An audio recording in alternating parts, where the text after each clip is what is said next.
Hello everyone, আসসালামু আলাইকুম। চলুন আজকে লাকড়ির চুলায় আমরা বিরিয়ানি রান্না করি। তো প্রথমে আমি একটা প্যান বসিয়ে দিয়েছি।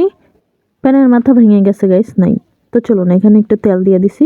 তারপর আমরা এই যে মুরগির মাংসগুলো, এগুলারে আমি আগে থেকে কাইটটা বাছে সুন্দর করে একদম ম্যারিনেট করে রেখে দিয়েছিলাম। তো এবার এগুলোকে আমরা ভাজবো, অনেক সুন্দর করে ভাজবো, ঠিক আছে? তো চলুন এগুলোকে আমরা সুন্দর করে ভাজি। তো এই যে আমি একটা একটা করে সব মাংসগুলো এখানে দিয়ে দিচ্ছি, মুরগির মাংসগুলো। আজকে আমরা মুরগির মাংসের বিরিয়ানি রান্না করবো গাইস। তো এই যে সব মুরগির মাংসগুলো এখানে দিয়ে দিছি। এবার এগুলোকে একদম লালচে করে ভেজে নিছি। দেখছেন কি সুন্দর করে ভাজছি না? তো এবার আমি একটা কড়াই নিছি। এই কড়াইয়ের মধ্যে আমি একটু তেল দিয়ে দিছি, বুঝছেন? তো এখানে একটু পেঁয়াজ বাটা আছে, সেটা দিয়ে দিব। তারপর এগুলোকে একটু নাড়াচাড়া করব। শীতের ঠেলা এডিও জমা গেছে গাইস। যাই হোক, এখানে একটু মরিচ, হলুদ, লবণ সব কিছুই দিয়েছিলাম, বাট ওই ক্লিপগুলো আসে নাই ভুলবশত। তো এবার আমি এটাকে কষাই নিব। এখানে একটু বাদাম বাটা আছে, সেগুলো দিয়ে দিব।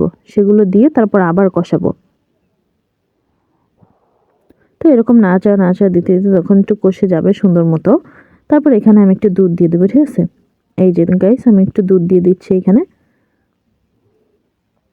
তারপর সেই দুধগুলো দিয়ে এগুলোকে আরো সুন্দরভাবে কষাতে হবে, বুঝছেন? এমনভাবে কষাবেন যেন কষানো দেখে মানুষের জিহ্বায় ঝোল চলে আসে। তো এই তো রাঁধুনি রেডিমিক্স বিরিয়ানি মশলা দিয়ে আমি আজকে রান্না করবো, ঠিক আছে?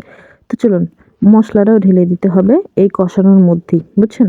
তো এই মশলাটা দিয়ে তারপর আমি আবার নাড়াচাড়া নাড়াচাড়া নাড়াচাড়া করতেছি।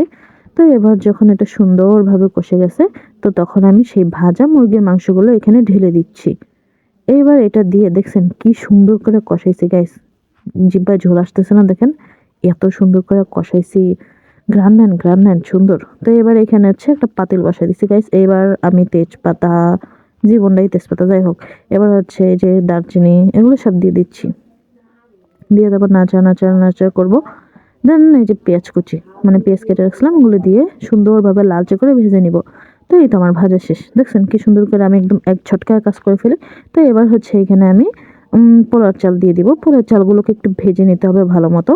তো এইগুলোকে আমরা এই যে সুন্দর করে ভেজে নিচ্ছি। তারপর ভাজা শেষ হলে আমি এখানে খানিকটা পানি দিয়ে দিব, ঠিক আছে?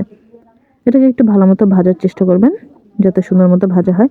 তো এই তো এই পর্যায়ে আমার ভাজা শেষ। এই যে আমি এখানে একটু পানি দিয়ে দিছি পরিমাণ মতো। তারপর এখানে কিছুটা কাঁচামরিচ দিয়ে দিছি।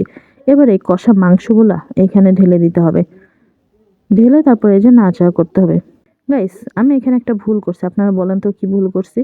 তো এবার আমি এটারে এই যে কিছুক্ষণ রাখার পরে যে বলক চলে আসছে, তারপর আবার কিছুক্ষণ ঢেকে আমি চুলার উপর রেখে দিব। কিছুক্ষণ রাখার পর এই যে আমার বিরিয়ানি হয়ে গেছে। Thank you guys, bye by.